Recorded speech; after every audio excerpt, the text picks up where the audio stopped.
we're going to do this, but we're going to do it our way. You bought a robot, baby? Wow, that was a joke grenade. That took me a second. Imagine the poop emoji as furniture. It's weird that we didn't do that 10 minutes ago. We should have started that before, you know.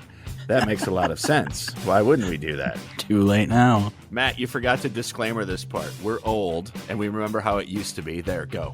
And it was better then, too. You got to put that in there. Ice is back with my brand new invention. Something grabs a hold of me tightly. While you guys are weaving belts, I'm going to sing this little tune that I wrote. We think we're funny. On with the show. This is XRadioXer. Well, Matt, I hit record. That makes it time to record another episode of XRadioXer. Oh, I'm so excited. So happy to chat with you. It's been a couple weeks. It is. It has been a couple weeks. Let's see. We've celebrated a holiday in the meantime since we talked. Happy Halloween to you. Yep. Happy Halloween to you. Also, we were going to record Halloween weekend, but we both realized at the last minute, hey, it's Halloween. I don't think we can record because we both have kids and have parental duties that we have to do during the Halloween season. Exactly. I had to get on my giant Hagrid costume, and so I couldn't be recording. Fun aside for that, when Matt sent me a picture of what he was going to be for Halloween, and just so you know, Matt's wife is really good at this, and she does like full themes. There was probably a soundtrack to the costumes. There was credits at the end of the night. It was, it was crazy. But he was Hagrid. He was Hagrid from Harry Potter, if you've been under a rock for the past 2 decades. Right. Spoiler alert. But when he sent a picture to us, I was like, what are you, Charles Manson? He's like, no, I'm Hagrid. I was like, oh, you can see how I made the mistake. So it was the dead of night, no flash. I just did a close-up of my face with a giant bushy beard and long scraggly hair. You're freezing up on me there. Just keep talking because I think it's recording locally for you. Yeah. So so then I just said, well, this looks horrible. I look like a serial killer. This will be fun to send to Jayce. And so I did. And did you have any idea what I was? Like when you saw it, were you like... No. Literally, you were just like, something's wrong with Matt.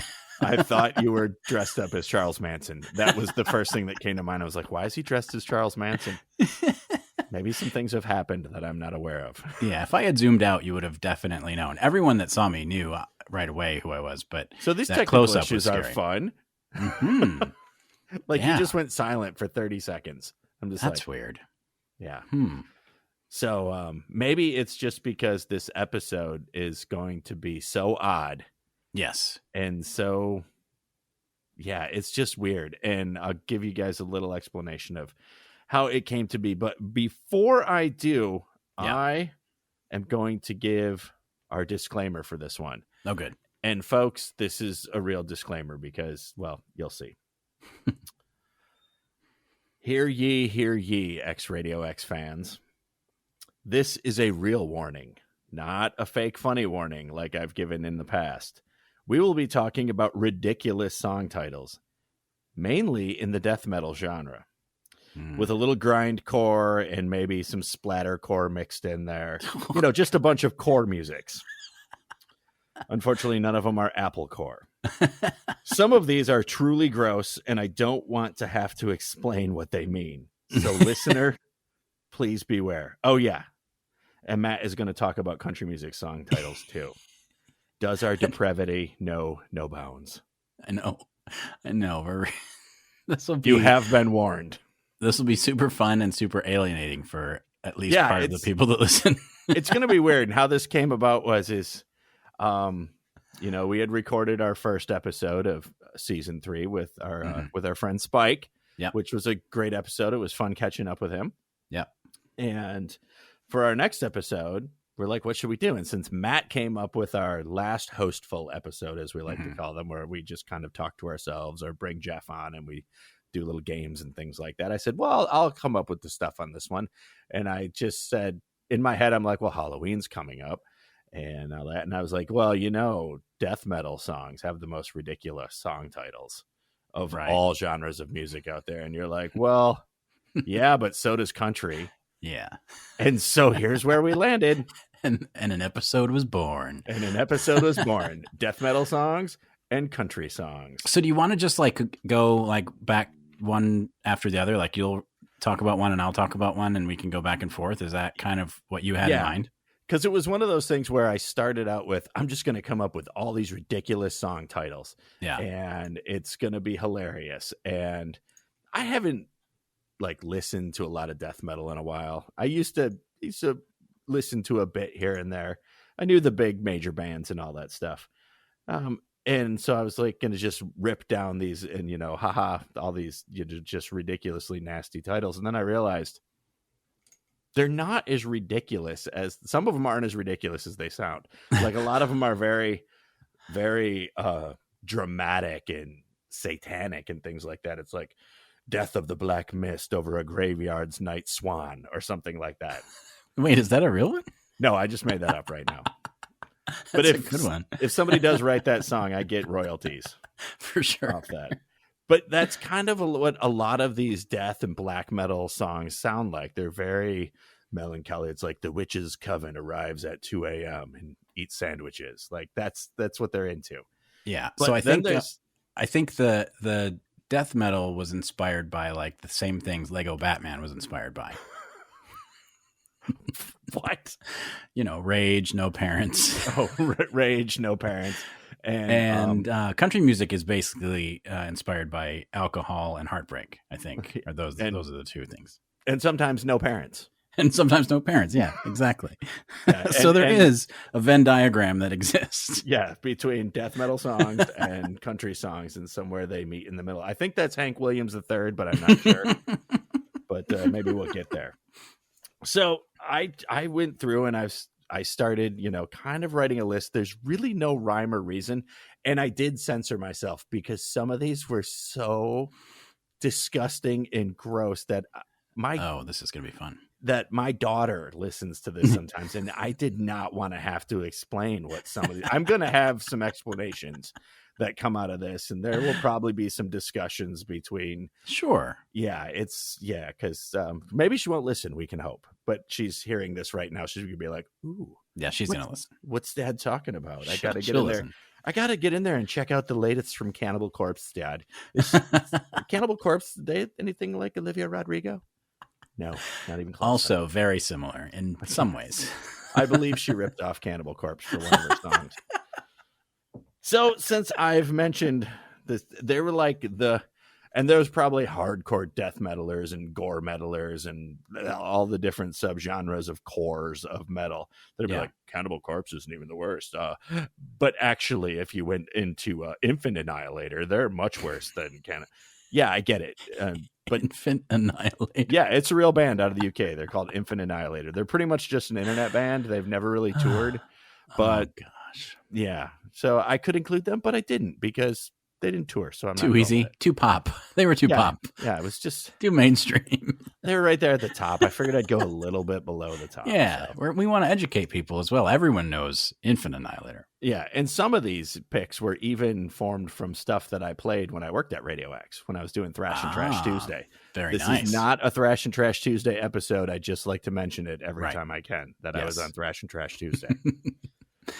And so I started off looking, and like two of the first bands that came to mind, which was kind of odd for me. You would have thought one of them would have been Cannibal Corpse, but it wasn't.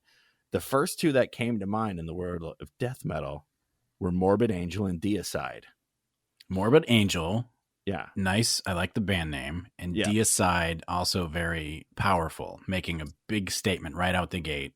Yeah. Without knowing anything about their music, they're basically saying, we killed God, right? Yes. That's what Deicide means? All right. Yeah, so Morbid Angel kind of got famous because they were on Beavis and Butthead. One of their videos was on Beavis.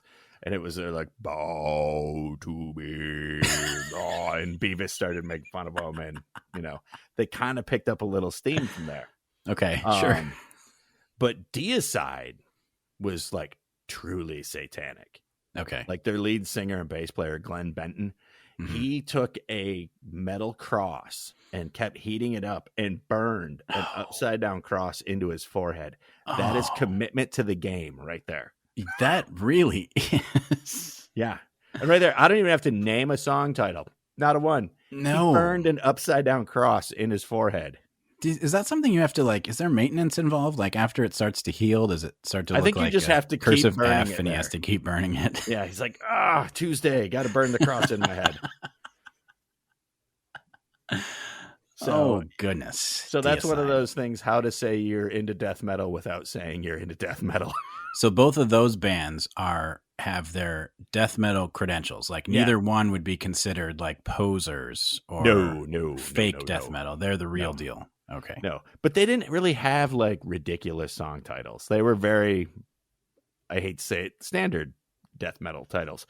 So I went one deeper, and we're just going to go right here because I did play these guys a lot too on my metal shows, Cannibal Corpse. Okay, Cannibal Corpse. And the first album that I remember spinning from them, I don't remember the exact song, but it was the album Vile, because I remember the cover of it.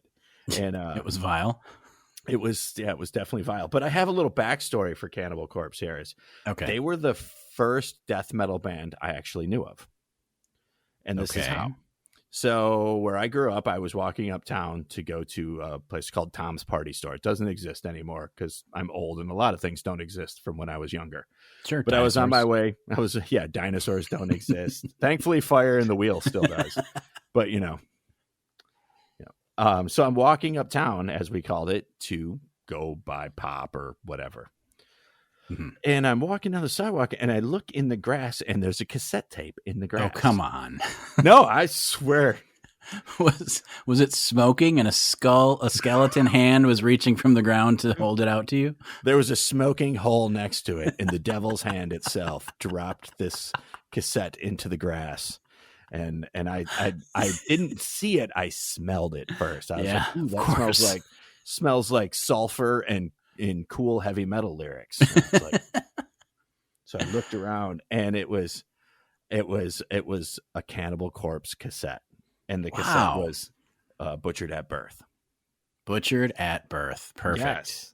I mean, we all are kind of. But anyway, I don't think we were actually. In a manner of speaking. But so Cannibal Corpse, I have to backpedal a little bit. Cannibal Corpse, does that mean cannibal? So you're eating dead people, right? Is that what Cannibal Corpse mean? Or does that mean that there's a corpse eating live people? The way I see it is it's a corpse eating other corpses. Okay. Because the zombies was already taken. Yeah. The zombies was already taken. Okay. And so they're like, well, what can we do now? Skeleton? Nah, not crazy sounding enough. But there is a band called Skeleton Witch. They're not on my list, but they're pretty cool. We're going to be deader than zombies because we only eat other dead people. That's right. We don't actually eat alive things. We eat other dead things. I kind of like that better. So if I remember correctly, on that album that I picked up, in the grass that Satan's hand itself laid there was the smashing hit single Meat Hook Sodomy. God. Yep. Told you right off the bat. And that's one of the tame ones. That's one of the tame titles. Isn't that going to be fun to explain? So ironically, it was about the prison reform system in the 1980s. Yes, that's exactly what it was. Amazingly enough, it wasn't like a PETA anthem or something. So, I mean, I assume I assume it's about exactly what it is about. Yeah. Or could you tell? I mean, do you listen to the lyrics? Because I'm obsessive about lyrics. Can you even tell what they're saying in these songs? It kind of sounds like this. Now, let me see if I can do a good representation of this. All right.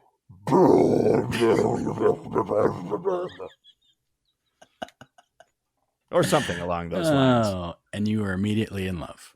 And I was immediate. The music, here's the thing, though, is I love the music. That is like death metal music. The lyrics and the guttural singing, or as my buddy Kyle calls it, it sounds like a bear shitting in the woods. Yes. That's what he always called it when we lived together. He's like, "Oh my God, you're listening to that bear shitting in the woods music again?" I was like, "Yes." Oh yes, I am. My gosh. So okay, yeah. So do you think that that type of music would find success in those, you know, how when you buy music funny. for kids, you know, I'm very interested how you're going to draw this together. So wait a minute. So, you know how when you get like those Rockabye Baby CDs and they're like instrumental versions of pop music and rock music, and they're kind of like, you hear the melody's there, but it's all instrumental and there's no vocals. So you get a taste of, so you can like I could play my kids Radiohead when they were little, and it's not really Radiohead, but they hear the tunes. You know what I mean? Right. Do you think that would be successful if there was a Cannibal Corpse Rockabye Baby CD? The music would be there, but the would not be there. Oh, honey, we need to put Junior to bed tonight. Could you get out the Strip Raped and Strangled by Cannibal Corpse? Not the one with the lyrics. If we could just get the lullaby version of it for him. The Rockabye version. We're not going to torment our kids. This is the sweet version. Yeah, no, honey. We don't want that one. You know he falls asleep better to I Will Kill You.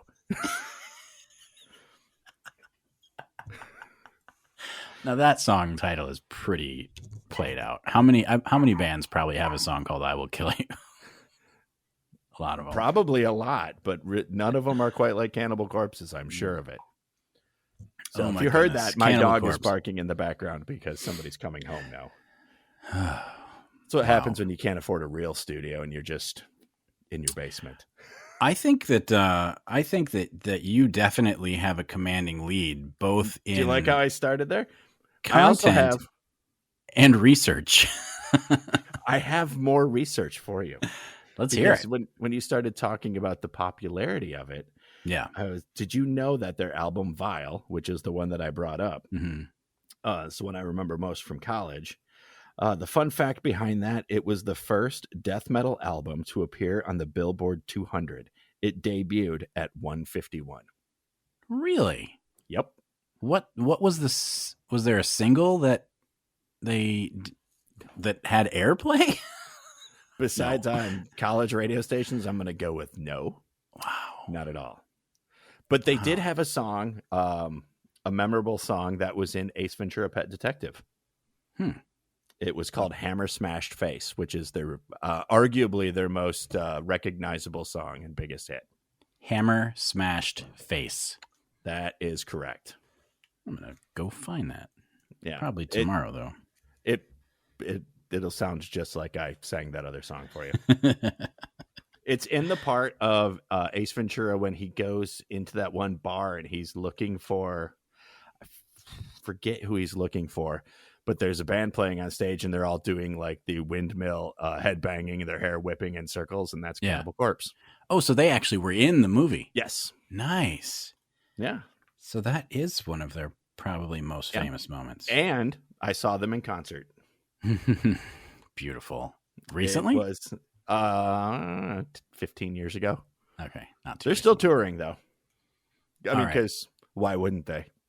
So have you ever read like the liner notes from a Cannibal Corpse album? I really just want to pick this apart in a weird way, because I wonder if they like thank people other than Satan, or if they have, like, what do they say? Well, this song inspired us to, get through college, or like what was their, I just wanted to ask more questions. Can we get Cannibal Corpse on the blower? Can we like call them and have them be on the show? George Corpse Grinder, the lead singer. Yes, sure. That's the moniker he goes by. He might actually, I've seen interviews with them and they seem like really nice guys.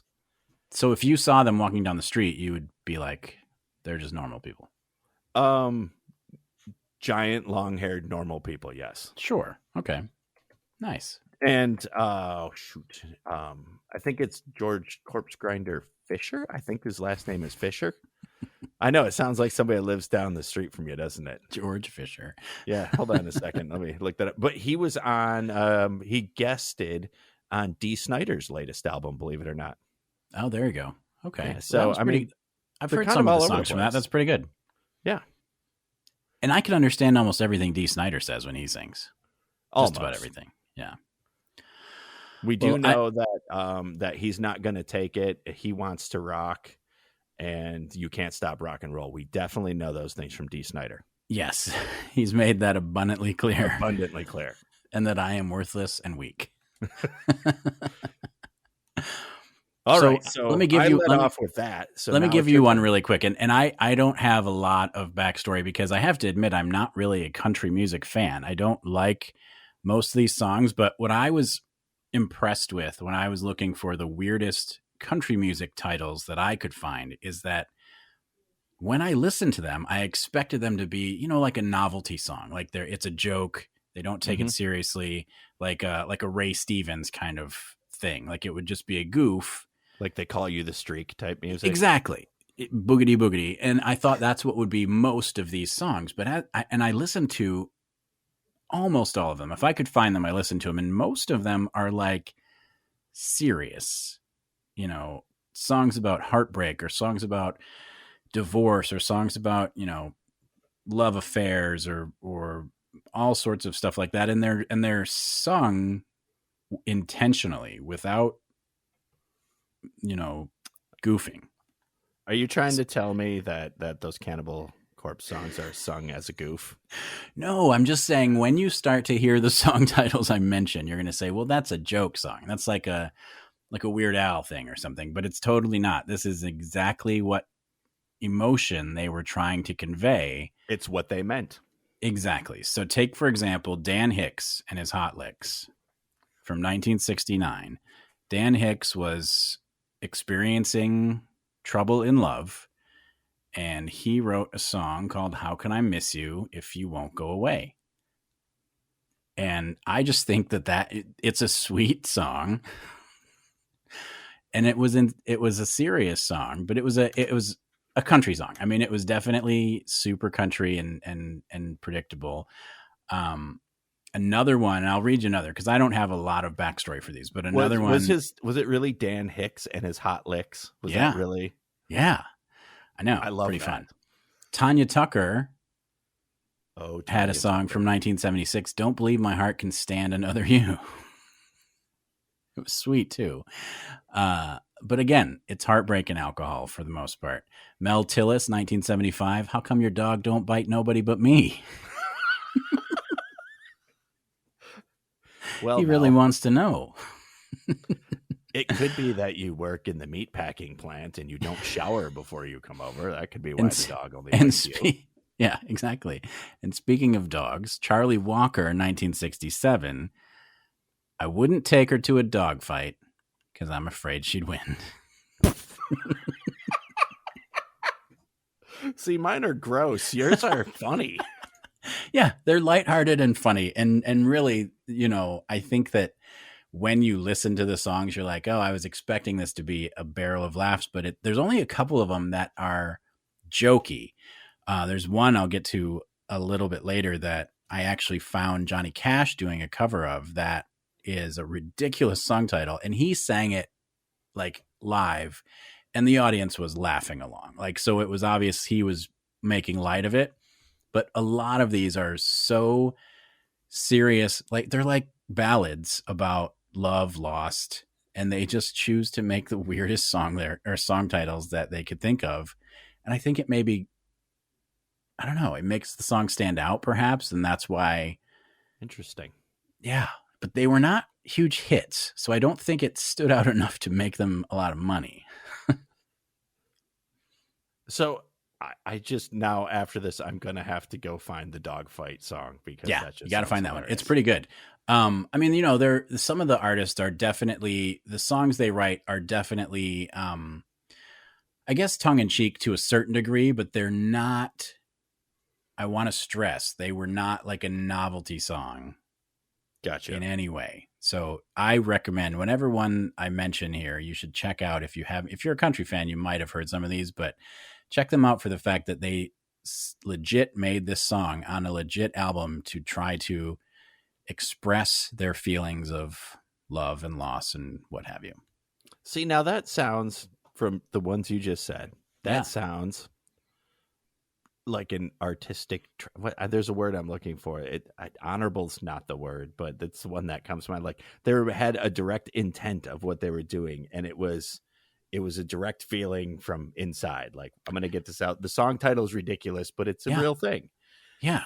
And what I'm truly afraid of is some of these song titles I'm going to bring up and have brought up are the same, which is scary. Right. It's like if you had a thing happen in your life and you had to describe it in a nutshell to somebody.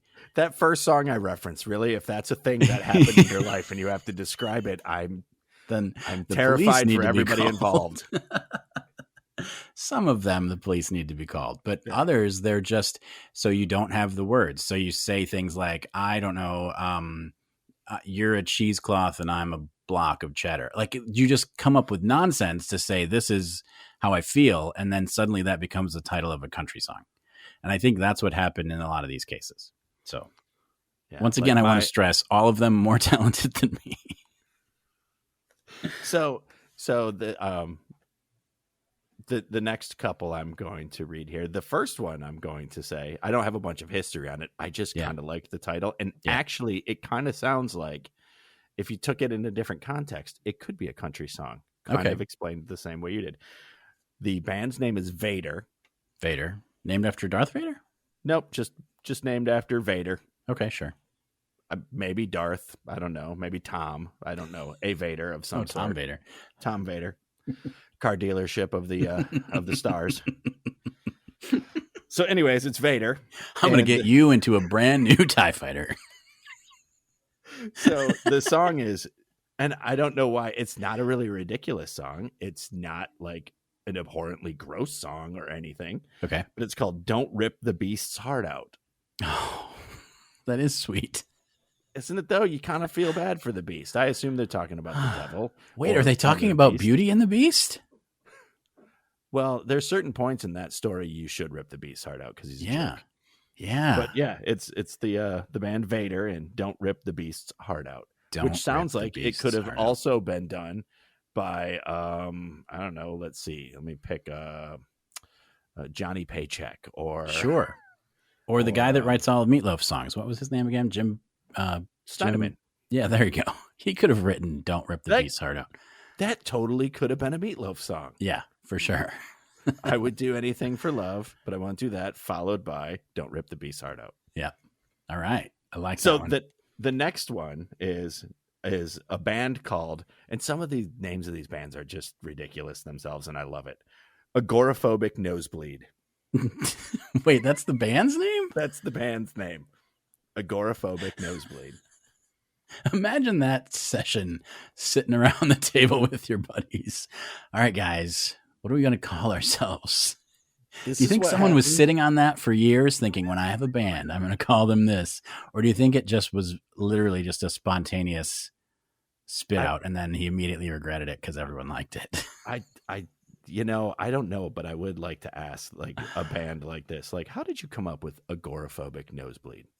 Agoraphobic? That's fear of heights, were you in a medical right? terminology class and then you just like put two words together and called it good? Is that what agoraphobia is? A fear of heights? No, I thought it was a fear of crowds of people or going outside. Or is it a fear of Angora sweaters? Man, yes. If only I had a computer in front of me and I could look this up. I'm not going to, though, because it sounds better if we just say stupid things. Yeah, I agree. Okay, so agoraphobic nosebleeds are song titles. They had an album off their big hit of an album, Frozen Corpse Stuffed with Dope. It's their hit single, Repercussions in the Life of an Opportunistic Pseudo-Intellectual Jackass. First off, does not sound like a death metal song at all. It sounds like a college radio artist song. They're more like a grindcore, not really death, and there is a difference. Wow. Don't make me explain the difference between brutal technical death metal and technical brutal death metal. Okay. Oh, dear God. Wait, tell me the title of the song again. The title of the song is Repercussions in the Life of an Opportunistic Pseudo-Intellectual Jackass. And it clocks in at the amazing length of 1 minute and 27 seconds. So they really get in depth with this guy's life. Yeah. It almost took me that long to say the title of the song. Okay, but agoraphobic nosebleeds do one thing really well. They paint a picture Yeah, they do. because the album title had me already in the story. Frozen, what was it? Frozen corpse stuffed with dope? Yeah, frozen corpse stuffed with dope. Something's going on there. Like that makes me, I'm intrigued now. I'm like, what? So How'd is that this happen? pseudo-intellectual jackass, is he the frozen corpse or the one who stuffed it with dope? That's what I want to know. Yeah, I know. These are the questions that only listening to the album will probably not answer. Now, granted, almost all the songs on the album come in at under 1 minute long. Oh, what the hell? Yeah, Maybe the story is not to be told. Well, there's like 30 songs on this album, so maybe the entirety of the album tells that one story. Oh, it's like a rock opera. It's a rock opera, yeah. Excellent. All right. But also on this album, clocking in at the amazing speed of 14 seconds Oh, is the song Bullshit Gets Up and Walks Around. I just loved that name. I was like, that could have been the name of the whole album. We just named it that. I like that. And you only need 14 seconds to really get the point of Yeah. bullshit walking around. It reminds me of, you remember the band, I don't like to say their name, but the band AC. Yes. Mm-hmm. Yeah. Yep. All their songs were, I shouldn't say all, but a vast majority of their songs were under a minute long. They're kind of in the same vein as that band. We couldn't play very many of them. No. We certainly couldn't say their name. No, we couldn't say hardly any of the names of their songs. But we had plenty of their albums. Yeah. Like one song could be played off the entire album. Yeah, that's a band that has a name that doesn't make any sense. Yeah, well, physiologically. It's just like, pick two things. Okay.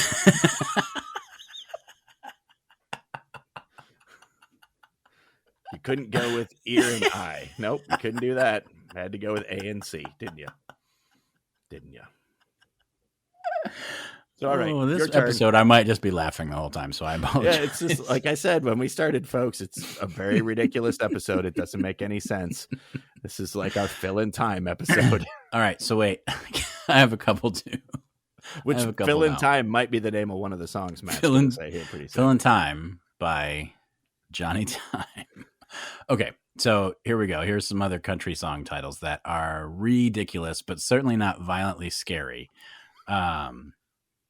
You Can't Have Your Kate and Edith Too by the Statler Brothers from 1968. That's pretty straightforward. I like the wordplay.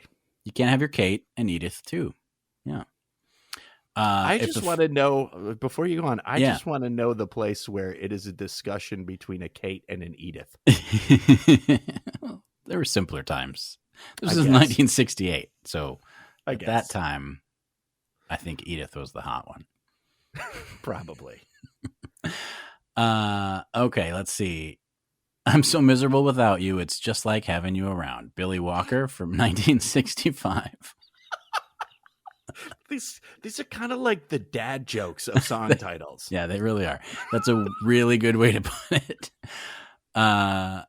She Made Toothpicks Out of the Timber of My Heart. Homer Haynes and Jethro Burns from 1962. That one sounds kind of sad, actually. She made toothpicks out of the timber of my heart. I know. They're all kind of sad. Like I said, alcohol and heartbreak were the fuel that powered Roy Clark's big 1970 tune, Thank God and Greyhound, You're Gone. Is that a copyright infringement? I don't know. See, that's the thing. Some of these do mention specific brands, and I want to know if Roy Clark was ever approached to represent Greyhound, because it's kind of like, hey, this, he's not speaking bad about us. He knows that we can get people places, and maybe this would be a funny commercial. Sometimes people, sometimes brands make fun of themselves. I think Thank God and Greyhound You're Gone would be a good Greyhound commercial jingle.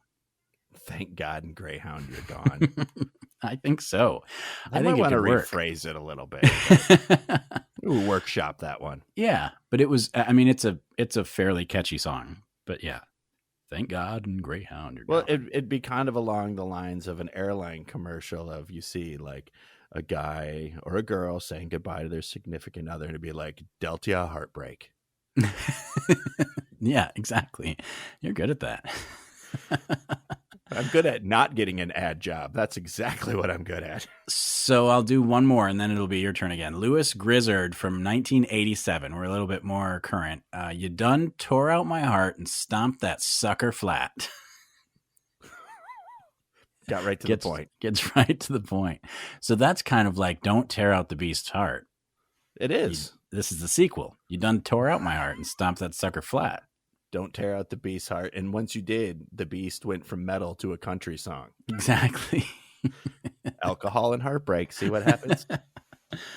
All right. What else you got, Jayce? So moving on from your dad jokes of song titles, this one is a good one here. Just the name of the band alone paints a whimsical country picture for you. Oh, okay.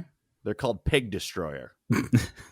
Not to be confused with Infant Annihilator. not to be confused with Infant Annihilator. Up next is Pig Destroyer. Don't get those two together in a room. Oh my gosh. Or on a farm, like at a petting zoo. That's trouble right there.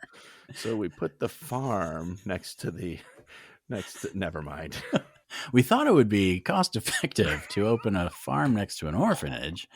And then we had a concert to open it. We invited Pig Destroyer, and well, let's just say things did not go well. And a death metal supergroup was born. Yes. And then destroyed and annihilated. Everything was destroyed. So Pig Destroyer, they've had a bunch of albums, but they had a 2001 album called Prowler in the Yard, which isn't crazy. That sounds like a metal album, you know, up the horns, Prowler in the Yard. Yeah. Sounds like a sequel to Somebody's Watching Me. Yes. The metal version. Yeah. So, but the song title that stuck out to me on this album, as I was just rando going through death metal groups, was a song called Trojan Whore. And it got me thinking, is this the fake whore that you roll up to a business or house or city and they're like, oh, look at that whore. And then they bring it in and then all the whores come out from inside of it and destroy your city. We fell for it again. Not she the was Trojan so huge whore. and not moving around, and we just didn't really do our due diligence. This looks like a good idea. Somebody put a giant statue. What would that even look like? I guess it's, depending who you are, it could look like many things to many people. Could look like many things. Oh, Trojan but Whore. I just saw that. I didn't even look at the lyrics. No, Nothing. It's very again, painting a picture. I have a vivid image of what that is. We know what a Trojan horse is. We've Yep. all read the story. Yeah. We know what the Trojan chicken was because we all saw Monty Python and the Quest for the Holy Grail. Yes. But What if we make it a large wooden badger? But I don't know if any of us have really ever, until now, in our heads thought, what would a Trojan whore look like? No, I don't. I or agree, sound but like, because it's a song. I think that also could be an ad for. Well, I see where you're going with this. I mean, campaign. if done the right way, tastefully. And so far, it makes sense. I'll hear you out. Yeah. So, so that's a good one. I like that. That's fun. I should have just. It named doesn't this- disturb me. It's just just funny. It's a good kind plan. of funny. Yeah. And I believe we should have just named this episode the one where two adult men giggle like little kids. Yes, indeed. So do you want me to go on, or do you have a couple? Yeah, give me more? another one. Give me another one. Okay. This one, actually, this next group I'm going to talk about are from mid-Michigan, Oh, not far from where I currently reside. nice. They are from Bay City, Michigan, and they're called See You Next Tuesday. Is that what they're actually called, or are you editing it? No, that's the name of their band. Did you Gotcha. figure it out yet? Yes, Oh, I have. That was quick. I just I thought didn't it know might if take you a little were. longer. I didn't know if you were not wanting to say the actual name, or if that's the actual name. No, that is the actual name, Okay. and it's because of that. It's supposed to be wordplay. It's because they want their mothers to go to their shows. Yeah, it's like, Mom, me and the boys, and see you next Tuesday. Tee-hee-hee. We're playing this weekend. You should come out and see us. And she's like, oh, I'm just so proud. My son's in See You Next Tuesday. Marge, did you hear about that? Oh, yeah, I heard your Boise playing in a band. It's called See You Next Tuesday. And they're just, these guys are just giggling the whole time because. And Mom, make sure you wear your See You Next Tuesday shirt when you come to the show. Oh, Johnny, look, I got your band's name tattooed on my arm. Mom, but I didn't have the full enough space for the whole thing, so I just abbreviated it. Yeah, you get the idea. So they had a couple albums from around here. Okay. But some of the songs that stood out. Now these are long songs, and I like the long. They're more fun. They definitely paint a picture for you here. So here we go. Here's the first one. Honey, I've never had sex that wasn't awkward. I love this band already. This is so great. My family is sitting 15 feet to my right. Wait, this is also death metal? Yeah, they're kind of in that whole death metal. They're a core. We'll just go there in they're one of the cores. One of the cores, got it. Yes. Another one from them is, God, I can't believe I'm going to read this. Before I die, I'm going to fuck me a fish. Dear God. What is wrong with them? Oh my gosh. Now, what is wrong with them? Nobody is, okay, a little aside here. Generally, nobody's ever awake when I'm recording these things. Tonight is the damn time that all of them, except for one kid, are within earshot of me talking all this shit. Oh my God. No. Okay. My youngest isn't down here. It's the adult kid. The 18 and over are downstairs right now. We're good. I can see them laughing at me in the living room right now. This band is fascinating to me for a variety of reasons. Oh, we could go. I mean, if I should just pull up their album and read the titles. You'd giggle the whole time. So Here's one like more that. for you. Here's one more for you, because you got to think about this one though. This one takes a little brain power to figure it out, but you'll see why it's funny. Yeah. Let's go halvesies on a bastard. Oh, jeez.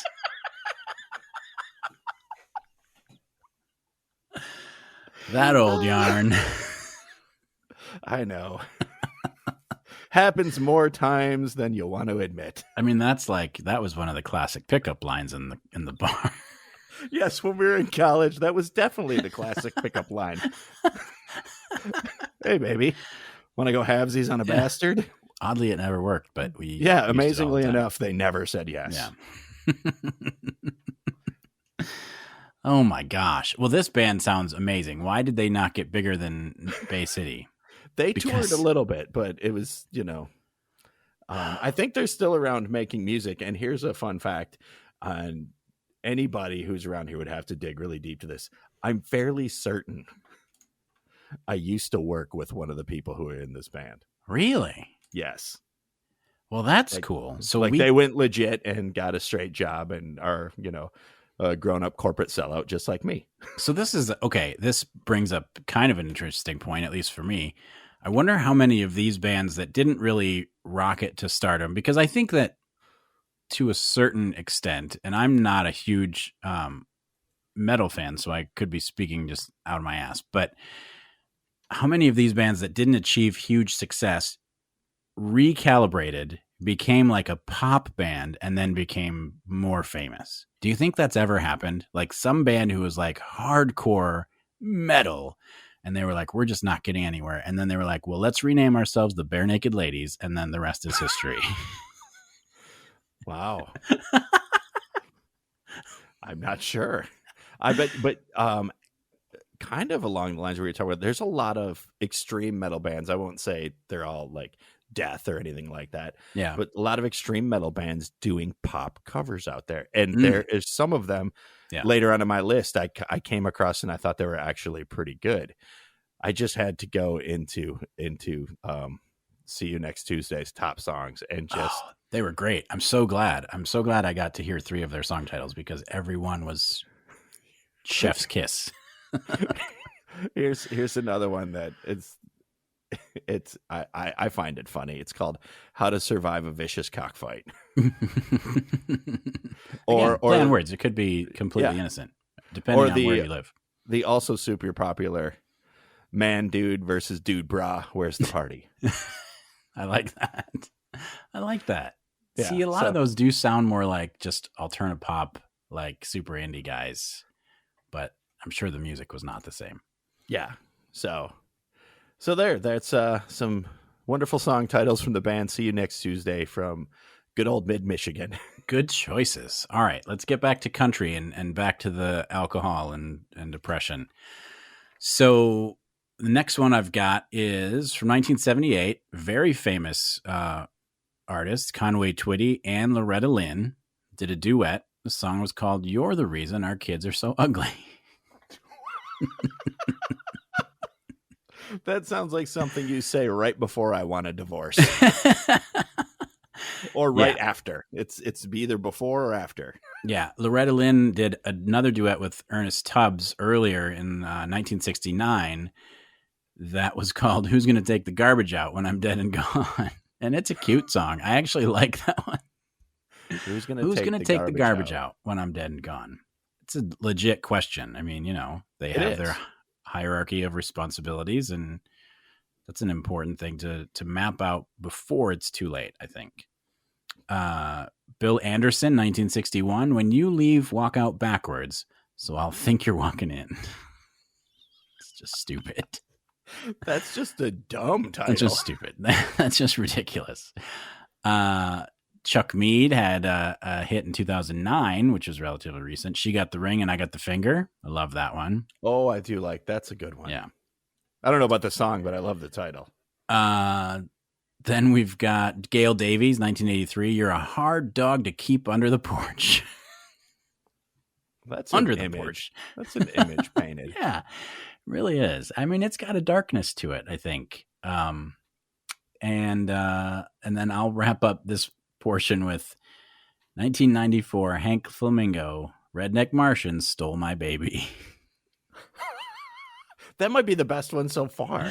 I love it. Yeah, it's a good song. "Redneck Martian Stole My Baby." "Redneck Martian Stole My Baby." Yeah, that one is a little bit of a novelty, like a goof song, but it's still good. I wonder if he took any inspiration from the KKK Took My Baby Away. No, it's based on a true story, I think. It's one of those based on a true story songs. Hold on. The "Redneck Martian Stole My..." How did that go? "Redneck Martian Took My Baby"? Stole My Baby. Stole My Baby is based on a true story? Yeah. Loosely based. All right. I'm here for it. Yeah. I'll entertain that one. Perfect. All right. All right. So I feel like I've hit the top of the songs that really made you laugh and just kind of. See You Next Tuesday is an amazing band. I feel like they need to have won. If there was like a song title Grammys, I feel like they would have a few trophies by now. Yeah, they definitely outdid themselves in the world of song title. And I feel like how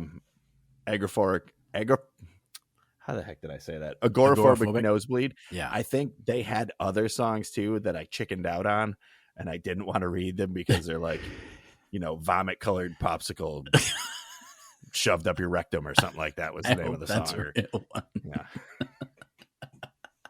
Rectum damn near killed him with a vomit covered popsicle. So, okay, before you get started, I have to say something about song titles and song lyrics. Based on the things that we have been discussing, I think it's safe to say that 90 to 100% of the country songs, the song title is directly related to something in the lyrics of the song itself. Do you think that most of the death metal songs have the same? Do you get what I'm saying? That the lyrics directly represent the song title? Yeah, so like somewhere in each of those songs, they say something to the effect of whatever. I can see some of those being the chorus of a song. Because it bugs me when artists, and some of my favorite artists do this, and it makes me crazy because when an artist writes a song and then the song title has nothing to do is nowhere at all in the song, or it has nothing like, so they'll write a song about, I don't know, teenage romance, and they'll call the song like Blister. And you're just like, why? Why did you call it that? You never say blister. It's not about blisters, but you just called it that to confuse people, because now when someone says, oh, what's your favorite song by See You Next Tuesday? And they say Blister, you'll be like, I don't really know which one is Blister because I don't remember the song titles. I think the song title should have something to do with the song. That's what I'm trying to say. So it's kind of like, if I got this correctly, like there was a lot of this one comes to mind, and it's totally not either genre that we're talking about. Yeah. But I believe like on Fall Out Boy's first album, they had songs like Chicago is So 2 Years Ago. Yeah. But I don't think that's in the song at all. Exactly. So it not only makes you have to remember the song if you like it or if it's mediocre, but then you have to remember the unconnected song title in case someone says, oh, what song do you like by Fall Out Boy? You're like, I don't know. It's track 3, whatever it's called. It doesn't have anything to do with anything. I think that's annoying. Don't you think that's annoying? It's like I'm going to be over creative instead of just. Black Crows do that a lot too. Like Black Crows have song titles that have nothing to do with, like some She of their Talks to songs Angels. do. Well, that obviously. Oh no, that's directly in the song. Sorry, but they have like She Gave Good Sunflower or Nonfiction, or like there's a bunch of songs that just have a title, but they aren't really connected to what the lyrics are.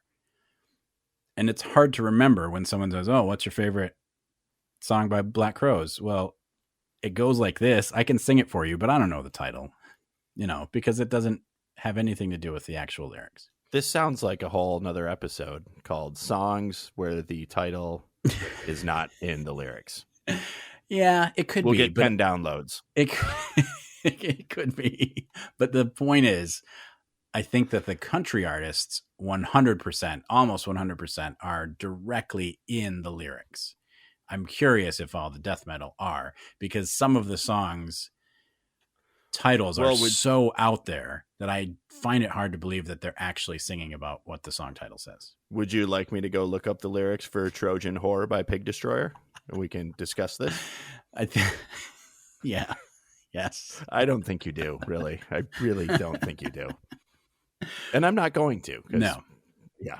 And some of them you probably don't. I don't know if they always needed to know their lyrics, because depending on the way they sing, you probably can't tell what they're saying anyway.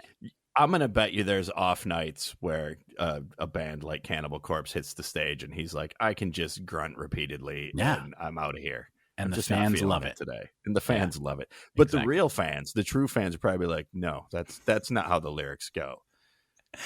Yes. It's growl, growl, scream, not scream, growl, scream. And he grunted twice. And actually in the album version, there was a 3 grunt progression before the chorus. So yeah. And like you said earlier, we poke fun at all these things, but they're all 10 times, more talented at their music than we are. So yes, exactly. Yep. And the funny thing is, in the metal world too, a lot of these guys are highly trained musicians. Right. Yeah, exactly. That's what I think that they all have, at least for the most part, they have a decent amount of skill in their respective instrument or whatever it may be, but it's the song titles, they're just odd. Yeah. And speaking of that, we'll move on to the next set. These are not probably as funny as the other ones, but the first band is Carcass, and I actually like Carcass. Is it spelled weird? Carcass. Oh, I thought it would be like Kahrkiz or something. Kaharzakas. Yeah. No. To be like edgier. But yeah, because Carcass isn't edgy enough. We got to spell it weird. Anyone named after a dead animal. That's right. So one of the titles of one of their songs is Embryonic Necropsy and Devourment. Wow. I guarantee they don't say that in the song. Come on. Do they say that anywhere in the song? You're going to make me look. I can't even say those words in order without stumbling. And another song of theirs is called The Granulating Dark Satanic Mills. It sounds like a place where you make ungodly bread. Doesn't it? It sounds like, Welcome to Satanic Mills. This is where we are grinding up the dark wheat to make our dark Satanic Mills bread. It's severely unleavened. It's severely unleavened. Some would say it's totally leavened. Perhaps it's de-leavened. I don't know what that means. But this is also the same band that has a song called Rock the Vote. Oh, well, that's very normal. It is. That's 100% anyone like Eddie Vedder could have written that song. Yeah. Followed up by the top 40 hit Genital Grinder.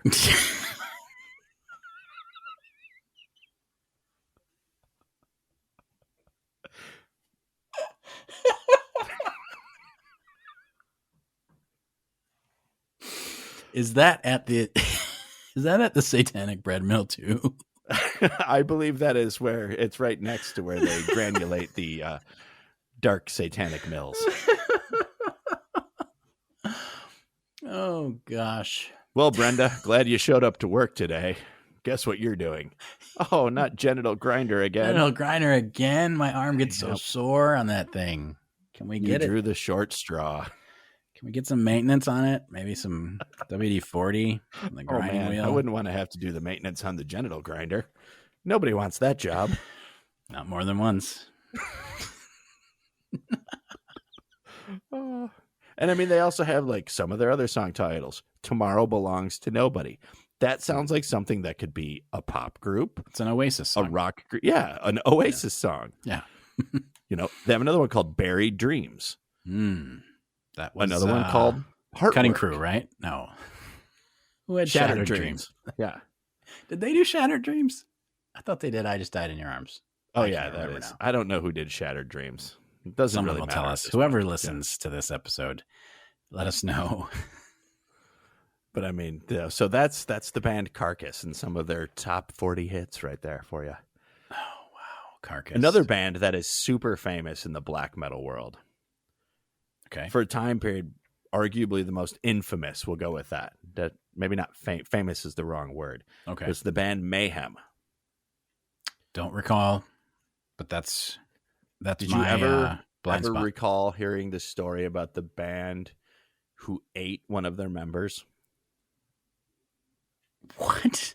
Yes. Now they didn't eat like put the person's body on a buffet and be like thigh, wing, that type of thing.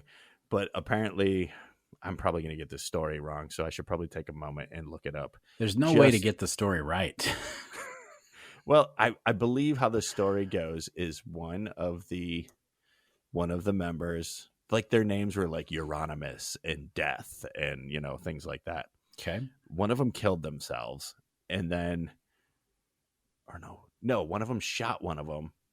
And then they like made a stew out of his brain or something along those lines. I'm totally not getting this right. I hope that this is just like a myth that they gave themselves like edgy cred. Like if it's really true, that's disgusting. Ugh. Hold on. Ugh. No, this is one of them went to prison. It's a real thing. Oh, jeez. Yeah. For killing his band member and eating the brain. Yes. Let me get there. Give me 1 second here. The murder of Euronymous. Here we go. He was a transformer, wasn't he? Yeah, I think so. Euronymous Prime. Euronymous Prime, yeah. It sounds like the judge on Cybertron. Euronymous Prime, I present to you our first witness. Bumblebee appear before Euronymous Prime. So, okay, one of them died. Jeez, I don't know. I have to look this up. Okay. All right, well, I'll look this up later. But let's just put it this way. The rumors you heard are true. Disgusting. And there's a whole, all right, that says Dead has done something. Okay, this is a quote, apparently. Euronymous, the guitar player, called up one of the other band members and says, Dead has done something really cool. He killed himself. I thought, have you lost it? What do you mean cool? He says, relax. I have photos of everything. Oh. Yeah, he was just thinking how to exploit it. I guess it's on album cover or something. Yeah. So this is Mayhem? Yeah, the band. And one of the guys' names in Mayhem, his name was Necro Butcher. So, he's the one you brought home to mother. Necro Butcher Smith? Yeah. No. Not that Necro Butcher. Thompson. No. The one you went to school with. Yeah, Necro the one Butcher you went Thompson. to school with. The one that would play the trumpet in the band. He probably did. I can't find it. But if you want to go out there and look it up, you can find it on the internet. Look up the band Mayhem. Avoid Mayhem. Do not go to their concerts because you might be killed. They're actually still a band and kind of touring. Seriously?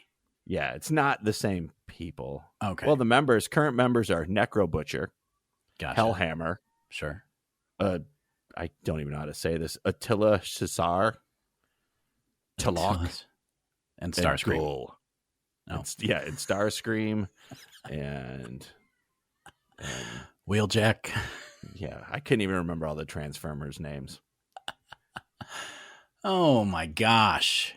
Yeah. I don't okay, But I didn't even tell you the name of the song. I think we need to hear it so we can get past this disgustingness.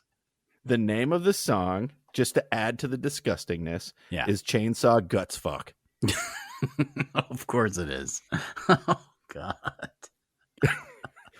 I mean, what did you think it was going to be? Happy summer sunshine music? I'm not sure that anyone who's ever listened to this podcast has finished it feeling as disturbed as I am right now. But I'm having a lot of fun. It's just,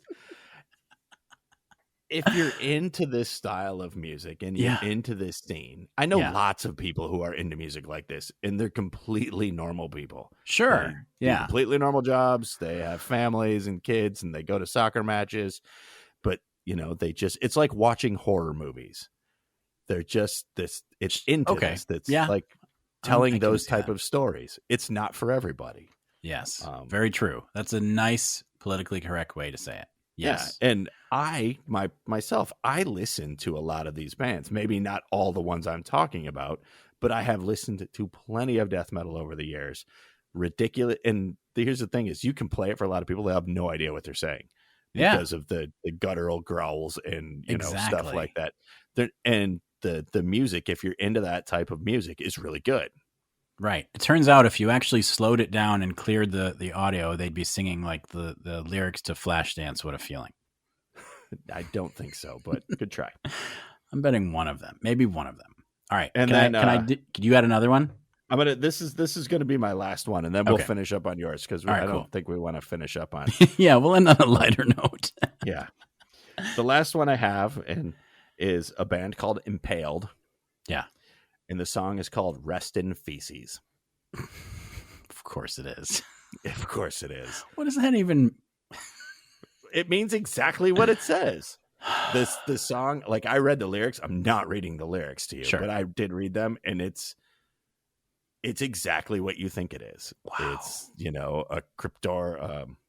a crypt full of feces and dead people and zombie things, and it's exactly as gross as you think it is. So is it the zombies that are shitting, or is it other things? I'm not exactly sure where the feces came from. I don't know if it's zombie feces or if it's people feces who got locked in there with the zombies. Interesting.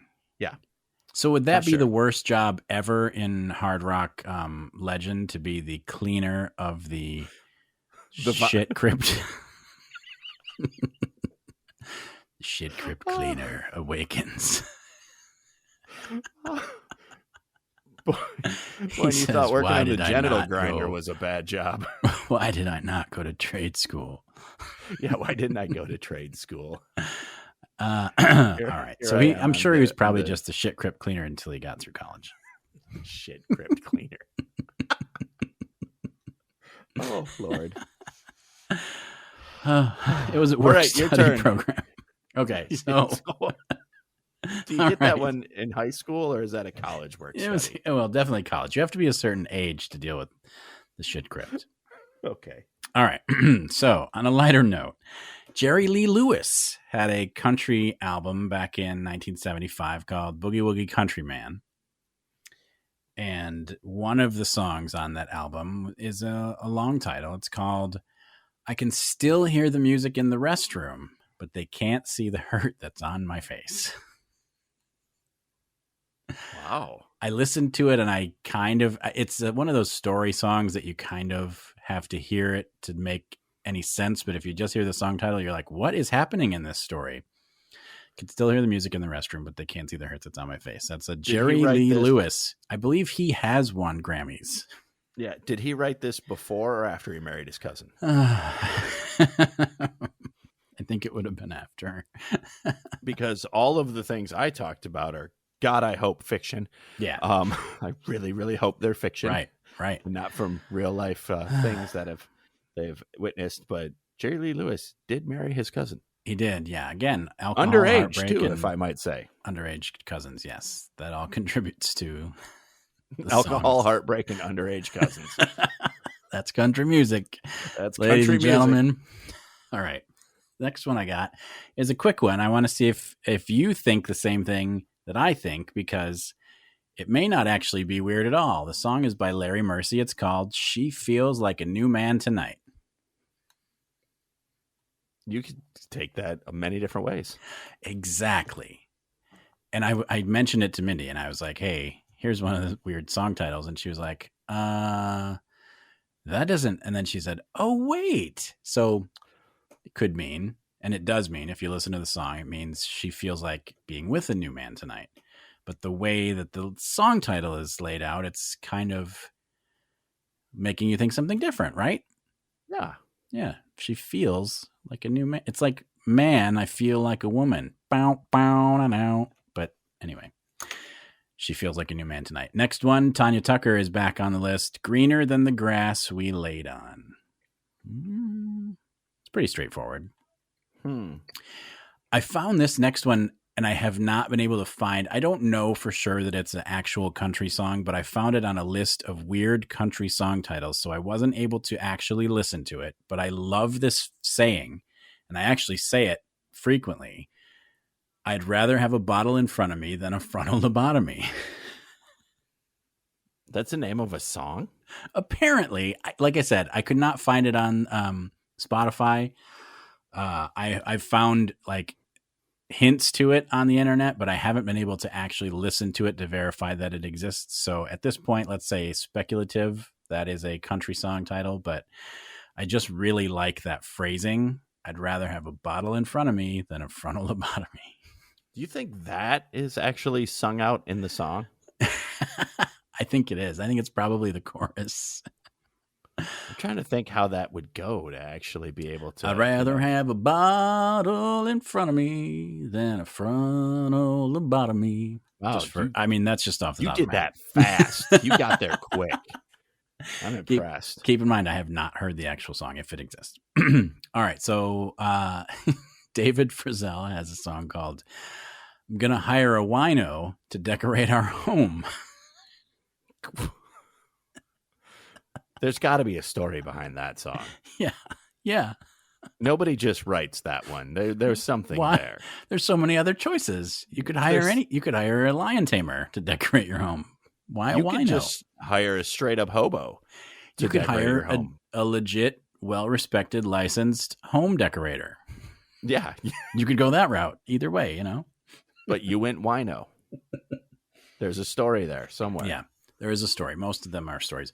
That reminds me, don't let me forget to tell you about my new obsession, but we'll get to that when we're done with this. So Rusty Ford, which I feel is a made-up name, had one of my favorites of the song titles. I can't get over you until you get out from under him. I've heard that one. I've heard that song. You've heard the song? That's good. Not the song, but I've heard that song title before. It's good. I like it. I can't get over you until you get out from under him. I mean, you know. That sounds like a country song, right? It does. It really does. And it's a pretty good song. I mean, it's, again, he does say that in the song. And that's like the end of the chorus. I think, you know, all those country songs that have like a pretty standard progression of verse, chorus, and then the end of the chorus is like the title of the song. It's like kind of, I don't know. It's pretty standard. But anyway, so that's my next last one, my very last one is an actual song that I like and I listen to a lot. It's a Roger Miller song, and he has a number of weird, goofy songs. But the one that I wanted to put on the list is "You Can't Roller Skate in a Buffalo Herd." And if you want, I can sing the entire song because I love it. If you really want to sing it, have at it. I don't. But it's good. I mean, it's a great song. It has a bunch of weird, non sequitur, random things. You can't roller skate in a buffalo herd. You can't drive around with a tiger in your car. You can't go fishing in a watermelon patch. And you don't mess around with Jim. You can't go. You can't go swimming in a baseball pool.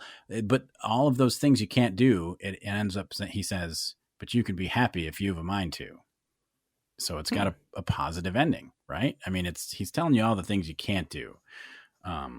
You can't drive around with a tiger in your car is a really good tip, I think, for all new drivers as well as people who have driven for a long time. It's not recommended. So I think you have to be highly trained to do that. He's doing a good service, I think, to the community. You can't roller skate in a buffalo herd. Technically, you can, but it's not a good idea. Not a good idea. It sounds like something that would happen on Jackass. It does. Yes, they could recreate most of that song on Jackass, and it would be good episode. Stunts. Yeah, they would be good stunts for sure.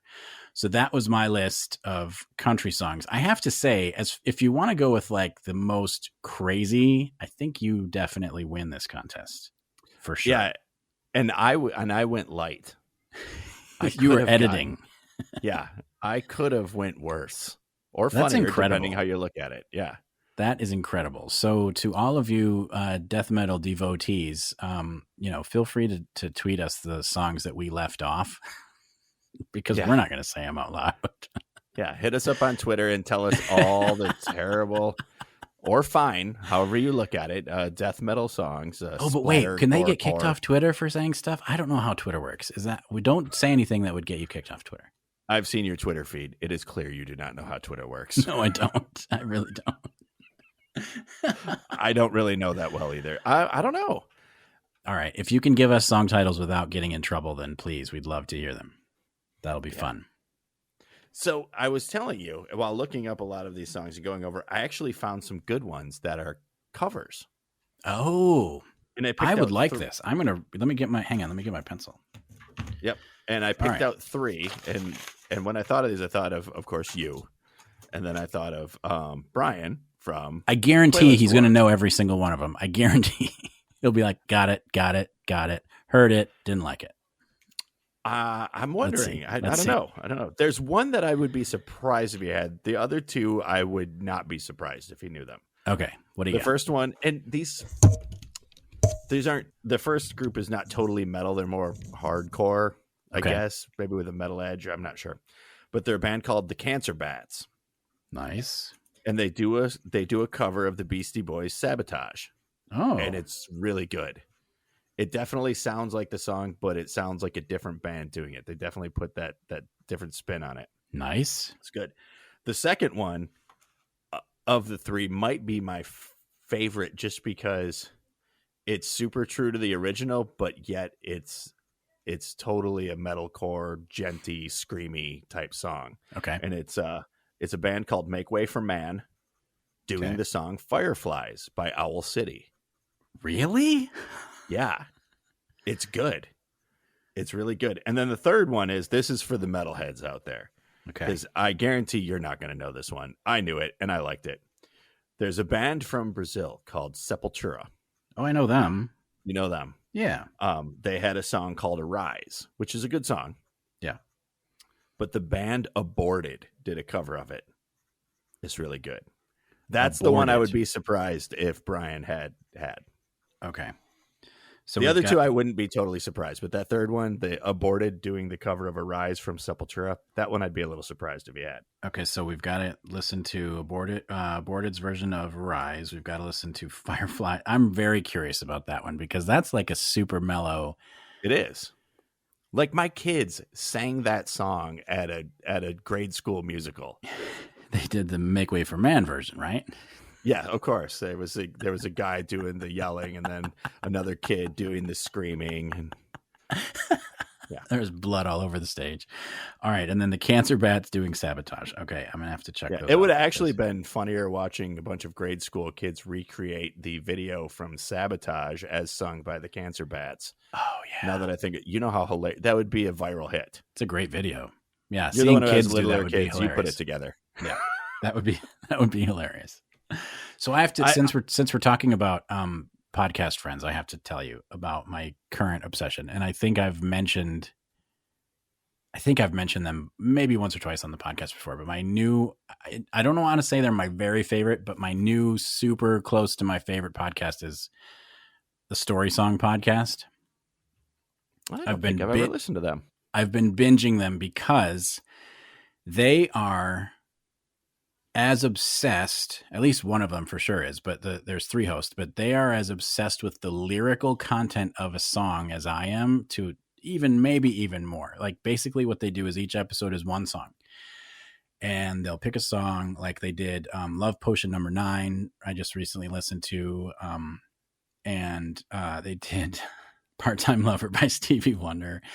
So I don't know what makes them decide which songs, but they pick it apart like line by line in a hilarious way, and they just talk about every word and every nuance and every way that the artist is delivering this message of whatever the song happens to be about. And then they do it in a really funny way. And then they talk about like behind the story behind the song. And then they talk about like how it charted and you know, how the artist came up with it. And it's so fun. It's like Song Exploder on Laughing Gas, because it's hilarious and informative. And I like love this podcast. So if you haven't listened to it, you have to.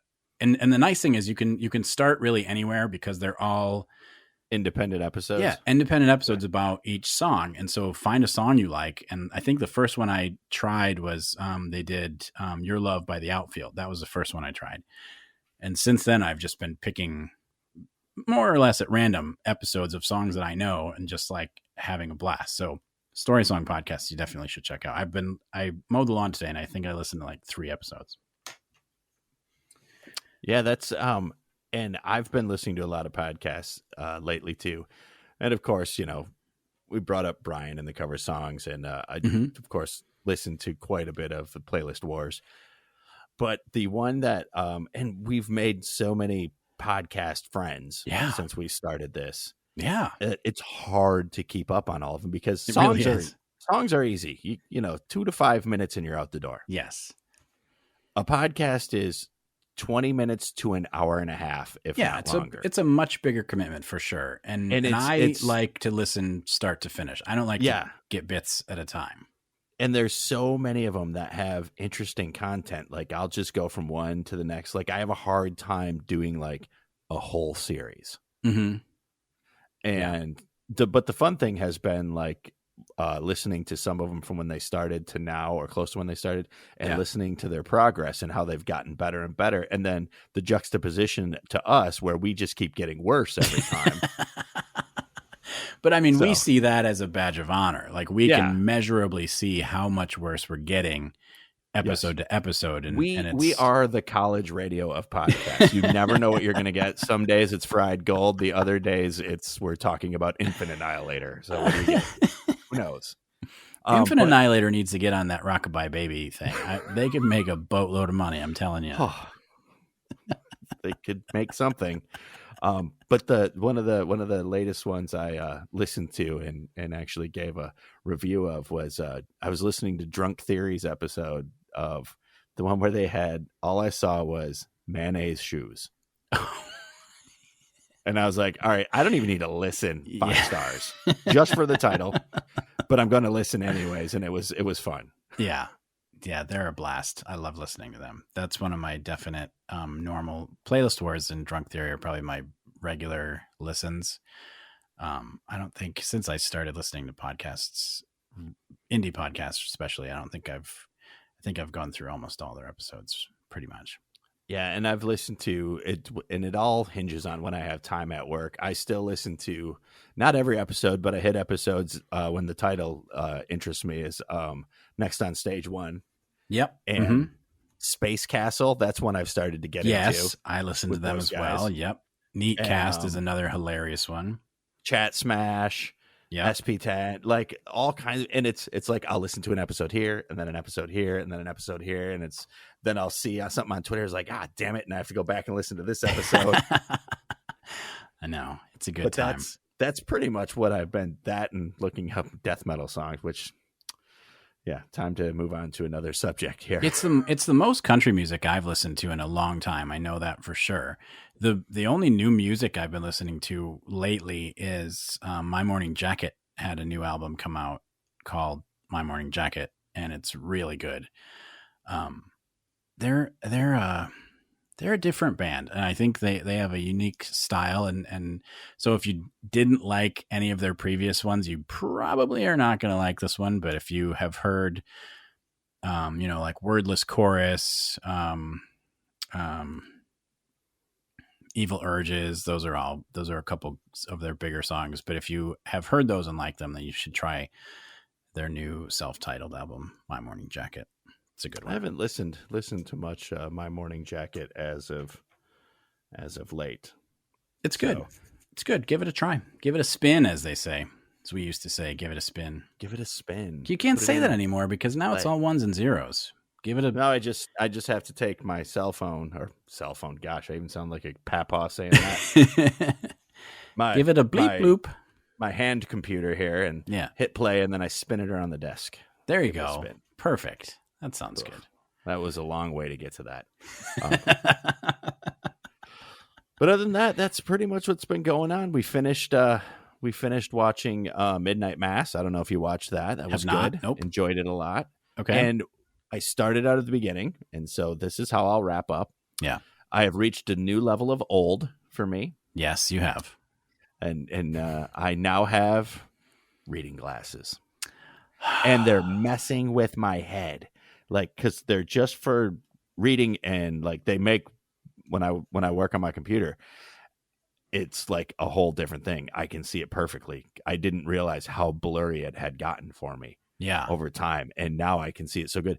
But if I try to look at anything else, nope. Everything else is a blur because they're specifically just for doing this. So if I get up and try to walk around with them on, I look like a drunken sailor. I can't do it. Oh, that's weird. And they mess with my equilibrium. It's not fun.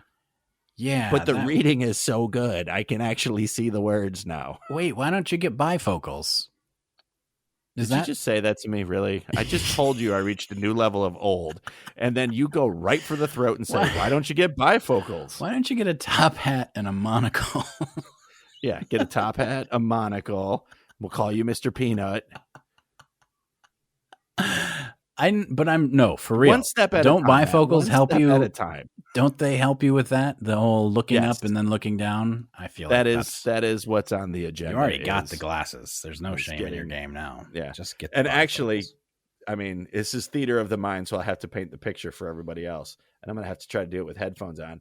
So I was at an in-person meeting with me and some of my coworkers, and we're going over new scheduling software because we're exciting people. Sure. And so I'm in a room having to look at computers, but yet having to talk to people. So I had to wear my glasses like I'm a librarian at the end of my nose so I could look over the top of my glasses to talk to people, but down through my glasses to see my computer screen. So I look like I'm a pissed off teacher. They're almost off your face, and nobody recognized you were Superman? Yeah. This is when I put the glasses on, they can't tell who I really am. I know. And just to wrap this up with how old I am. Yeah. When I was at the glasses place, they were like, well, what kind of frames are you looking for? And I said, do you know who Milo from The Descendants is? And they looked at me like, no. And I was like, never mind. Just show me all the black ones you have. Fantastic. Yeah. So that's my story. So we have upcoming in a couple weeks, if all goes according to plan, we are going to be talking to Empire. We are. Yep. That's if everything goes to plan, that will be our next episode. We're going to get Empire on. He goes by one name. He's like Cher. Yeah. Or The Edge or Bono. Right. Exactly. but he's Empire to us. So he'll be on next episode. Hopefully he's got some music that we're going to listen to, which is exciting. We always like when we get to play music. Oh yeah, he's got like an album or two out that he's done. Yeah. He's got some new stuff that he's put out. He's got several albums, Sample the Martian. So if you want to look that up and get a taste, then you can check that out. I'm sure he would love it. Where do you have to listen to it to get? Is it SoundCloud? Where they get like SoundCloud, Bandcamp? Yeah. So go SoundCloud check that out. or Bandcamp. I think I listened to his latest stuff on Bandcamp. I know it was a couple weeks ago. So that's coming up. If you want to listen to our back catalog, I recommend you start with episode 2. Yeah, not 1. Don't listen to 1. It's our most downloaded episode. And I'm like, why? Don't do that. I feel like I should just remove it.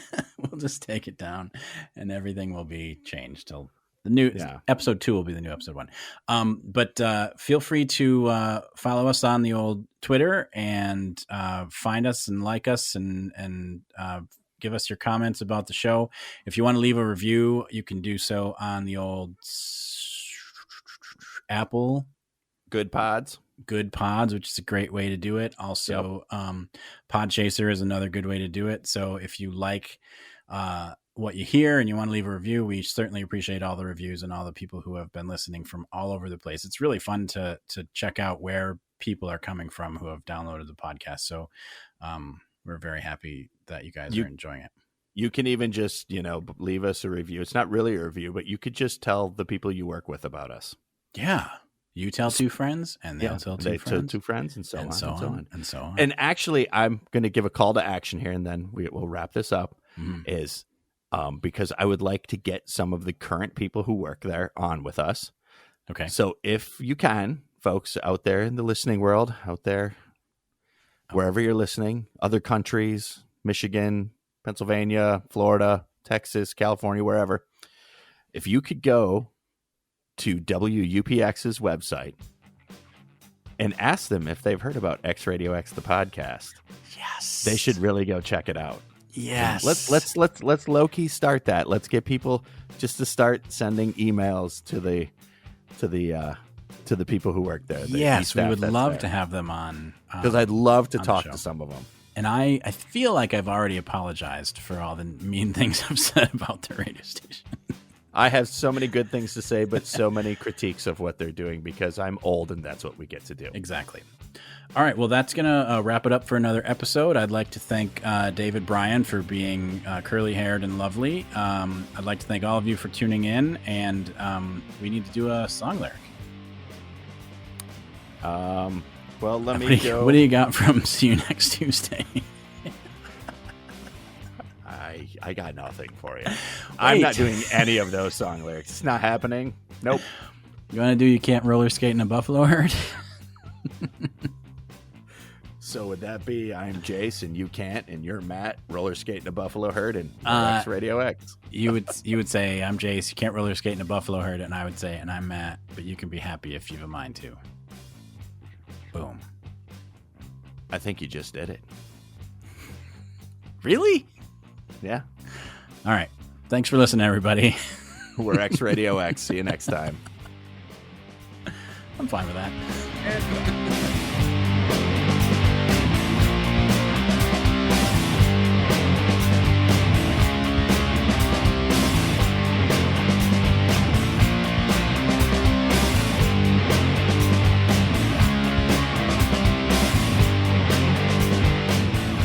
Song titles. And I censored some because there was some Cannibal Corpse ones that were just like, I'm not saying that.